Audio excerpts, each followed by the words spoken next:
अस्सलामु अलैकुम वरहमतुल्लाहि वबरकातुहू। अल्लाह तबारक व तआला दे सोहने ते बबरकत नाम तो शुरू करना जेड़ा तमाम जहाना दा मालिक है। ते सजनों की हाल है थोड़ा तकड़े हो।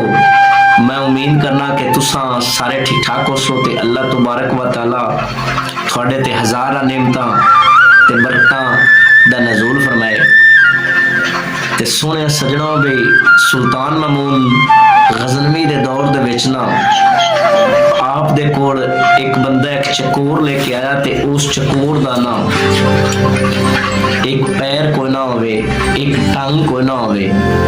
ते सुल्तान ने उस बंदे कोलों उस चकोर दा रेट ते कीमत पूछी ते उस बंदे ने ना उस चकोर दी कीमत बड़ी डाढी ते ज्यादा दसी ते आप सुल्तान महमूद गजनवी बड़े हैरान होए कि इस चकोर दी एक टंग भी कोई नहीं, एक पैर भी कोई नहीं ते इतनी इंदी ज्यादा कीमत है क्यों दसदा पे। आपने उस बंदे को ना वजह पूछी कि इंदा एक पैर भी कोई नहीं है, एक टंग भी कोई नहीं ते तू इंदी इतनी ज्यादा कीमत दस दी वजह की है। उस आखिया हजूर गल है कि इंदे च एक बड़ी चंगी ते सोहनी आदत है, वो कमाल दी आदत है।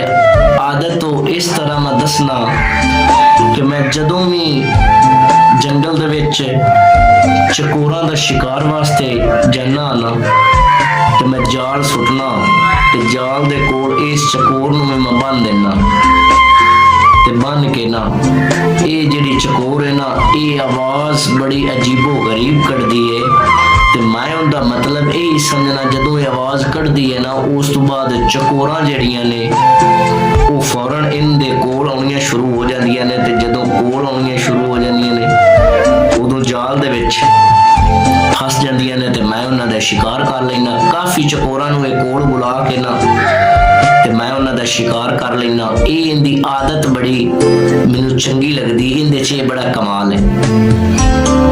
ते बादशाह ना सुल्तान महमूद गजनवी ने ना वो जिहड़ी चकोर है खरीद के ते उन्होंने ज़बा कर दिता। जदों ज़बा कीता ना ते वो बंदा उस वक्त बड़ा हैरान होया, परेशान होया भी सुल्तान ने इतनी महंगी चकोर लेके ते इनू ज़बा कर दिता है। पूछया हजूर ये गल की है, वजह की है, तुसी इतनी महंगी चकोर लेके इनकी कीमत अदा की तो ज़बा कर दिता, तुसी तेनू रखना सी।